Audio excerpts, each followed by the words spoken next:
오늘 우리에게 주시는 하나님 말씀은 갈라디아서 3장 23절에서 25절까지 말씀입니다. 우리 한 목소리로 함께 합독하도록 하겠습니다. 시작.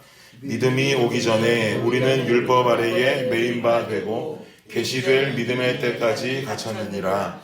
이같이 율법이 우리를 그리스도께로 인도하는 우리로 하여금 믿음으로 말미암아 의롭다 함을 얻게 하려 함이라. 믿음이 온 후로는 우리가 초등교사 아래에 있지 아니하도다. 아멘. 우리가 지난 이틀 동안 갈라디아서 본문을 통해서 알게 된 중요한 사실 두 가지가 있었습니다. 첫 번째는 믿음으로 말미암으면 국적과 상관없이 이스라엘 백성이든 아니든 이방인이라 할지라도 아브라함의 자손이 될 수 있다는 사실이었습니다. 우리가 이틀 전 말씀에서 그런 이야기 나누었었고요. 그리고 두 번째 중요한 사실은 어저께 우리가 나누었지만 율법보다 예수님이 더 먼저라고 하는 사실입니다.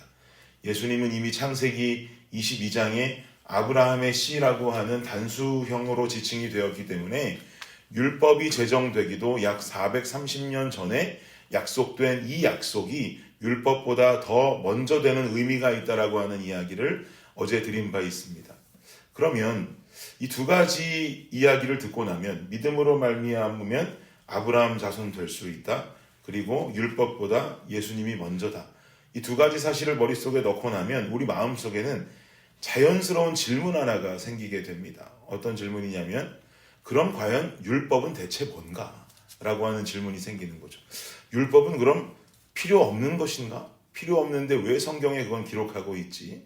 혹은 예수님께서 우리 삶에 바라시는 바와 정반대되는 이야기를 말하는 것이 율법인가? 라고 하는 질문들이 생기게 될 수 있습니다. 이 질문에 대해서 사도 바울은 뭐라고 답을 하냐면요. 24절 다시 한번 보겠습니다. 이것이 귀한 답인데요. 시작. 이같이 율법이 우리를 그리스도께로 인도하는 초등교사가 되어 우리로 하여금 믿음으로 말미암아 의롭다 함을 얻게 하려 함이라. 아멘. 율법이 뭐가 된다 그래요? 우리를 그리스도께로 인도하는 초등교사 된다는 거예요.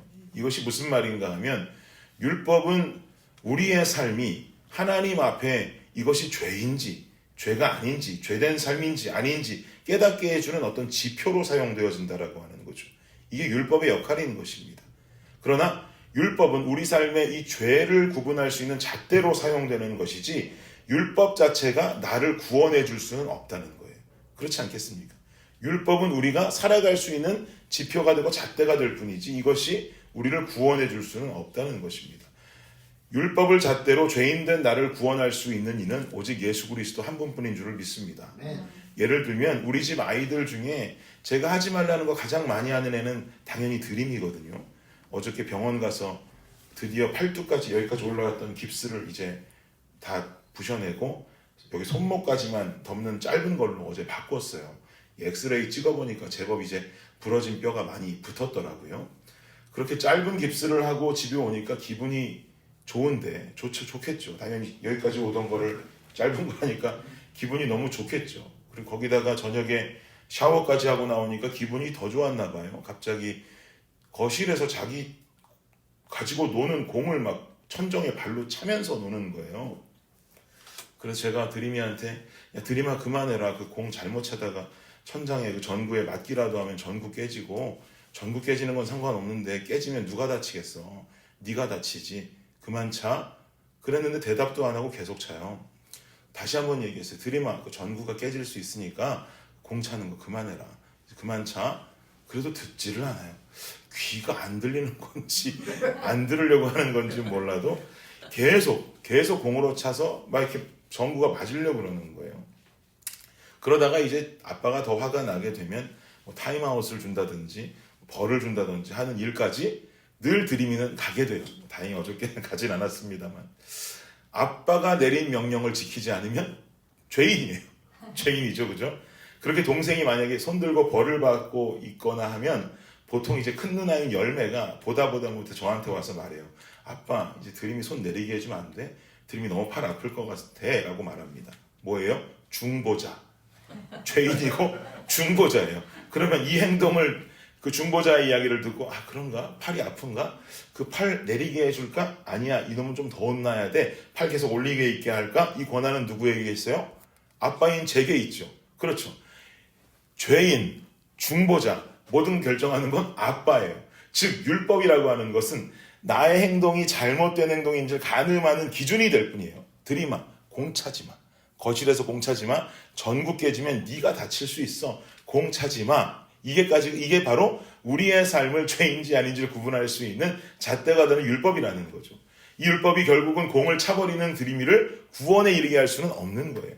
결국 우리로 하여금 구원에 이르게 하는 길은 나를 용서해 주시는 주권자인 하나님께 나의 잘못을 고하는 일이에요. 잘못을 고하고 용서를 구할 때 나의 죄를 용서하시는 하나님께로 나올 수 있어야 되는 것이죠. 그래서요, 저는 신앙생활에 있어서 참 가장 중요한 것 한 가지는 말씀과 기도의 밸런스라고 생각합니다. 우리는 말씀 생활을 해요.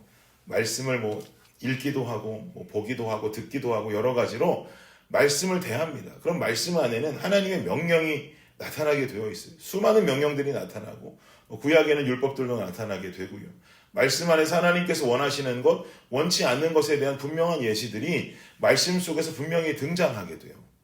그리고 반대로 우리가 행해야 될 일들, 반드시 행해야 되는 항목들도 우리에게 전달되어지게 됩니다. 우리는 말씀 앞에 나의 삶을 조명하는 거예요.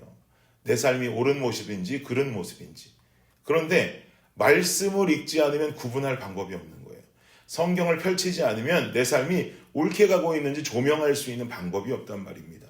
그러니 내가 올바른 삶을 살아가고 있는지 아닌지를 명확하게 구분키 위해서라도 우리는 말씀을 대하고 자꾸 내 삶을 말씀에 조명해야 돼요. 빛 대신 하나님이 내 삶을 조명하면 악한 것이 드러나게 되어 있는 것이죠.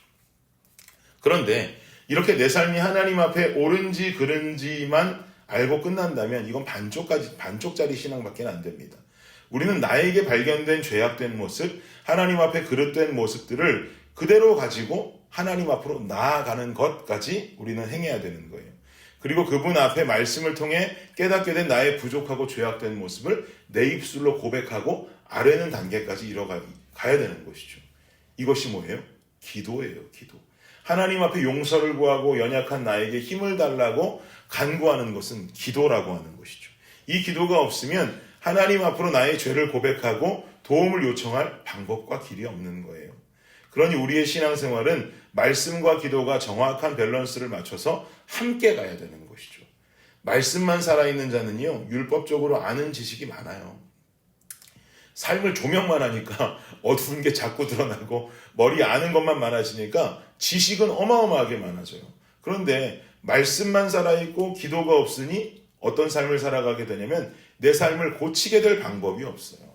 그러니까 오늘날의 그리스도인들이 자꾸 삶이 무너지고 말씀대로 살아가지 못하는 이유는 사실은 간단해요. 오늘날의 교회가 기도의 재단이 끊어졌기 때문이에요. 기도의 재단을 살려나가고 기도하는 삶들을 살아나갈 때 우리가 말씀 앞에 조명하고 잘못된 삶을 고백하고 내가 더 이상 그렇게 살지 않겠습니다라고 하는 결단이 꾸준하게 일어나면서 내가 성화되어지는 것인데 그 과정들이 자꾸 사라지고 기도의 재단에 불이 꺼지니까 결국은 이 말씀 그대로 살아내지 못하는 그리스도인들의 삶이 더 많아질 수밖에 없는 거예요. 반대로 기도만 있고 말씀이 없는 사람은 구체적으로 내가 뭘 잘못하고 뭘 수정하고 고쳐나가야 되는지에 대한 명확함이 없어요. 그러다 보면 기도라는 것도 중언부언하는 기도밖에 되지 않는 거예요. 외식적인 기도밖에 될 수 없는 거예요. 그러니 이 두 가지가 함께 가야 될 수밖에 없는 것이죠. 사랑하는 여러분, 우리 블레싱 성도님들께서는 한 가지에만 치중되어 있는 신앙이 아니라 말씀과 기도가 함께 병행되어지는 그리스도인들이 되시기를 축복합니다. 오늘 하루를 살아가시면서 말씀과 기도를 놓지 않는 하루가 되시기를 바라요. 한 가지 치중해서는 안 됩니다. 함께 가야 돼요. 말씀을 통해 내 삶을 조명하고 기도함을 통해 하나님 앞으로 더 가까이 나아감으로 말미암아 하나님 보실 때 참으로 기쁨이 되어지는 주의 자녀들의 삶으로 오늘 하루를 살아가시는 저와 여러분이 되시기를 예수님 이름으로 축복합니다. 아멘. 기도하겠습니다. 주님 감사합니다.